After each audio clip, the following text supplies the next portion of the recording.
وڵا دۆخی حاڵی ئیسامان ئەوەتا بە ئەمێری ئۆکسسیژنی ژیانمەبەر بەڕاستی ئەمە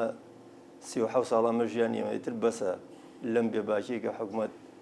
ئاوەڕمان لێ ناداتەوە ئەدر بەسە با لەمە زیاتر حاڵمان خراپتر نەوێت ئێمە وەکو بەرکەوتەی چەکیمایی 37 ساڵە هیچ بودجەیەک هیچ یاسایەکمان نییە کە حکوومەتی هەرێم ئاوەڕمان لێداتەوە داواکارین لە حکوومەتی هەرێم بەدەممانەوە بێت و لەم حاڵ و وەزعی کە ئیساتیان کە ڕۆژ بە ڕۆژ خراپتر وەزعمان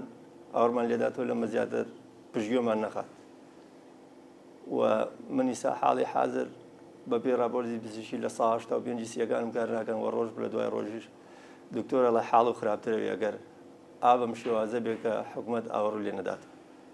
و چەندین جاریش وەزیری تەندروستی کتابی بۆ کردوم بۆ ئەنجومەنی وەزیران بۆ چارەسەر بۆ بیانووی ئەوەی پارە نیە و بودجەیان نییە کارمان بۆ ناکەن داوایان لەکەین لەمە زیاتر ئێمەی بەرکەوتە نەچەوسێنەوە لەمە زیاتر پشتگوێمان نەخەن و ئاوەڕمان لێدەنەوە وەڵام من خانۆگەم فرۆشت و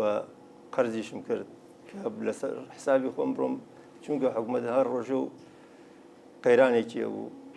کتابی ئەگەر دەی و پارەنی لە ئەنجومەنی وەزیران منیش هەوڵمدا بۆ ژیانی خۆم بۆی تەندروستیم دۆزێ باش بێ ڕێگەی دەرەوە وڵاتم گردە بەر چوم بە ڕسمی چوومە سەر بیا لێوەتر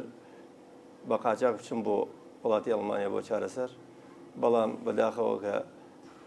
قاچاقچی فێڵیان لێکردین لێش تووشی زەرەر بووم سێش هیچ شتێ لە ماڵەکەمانەوە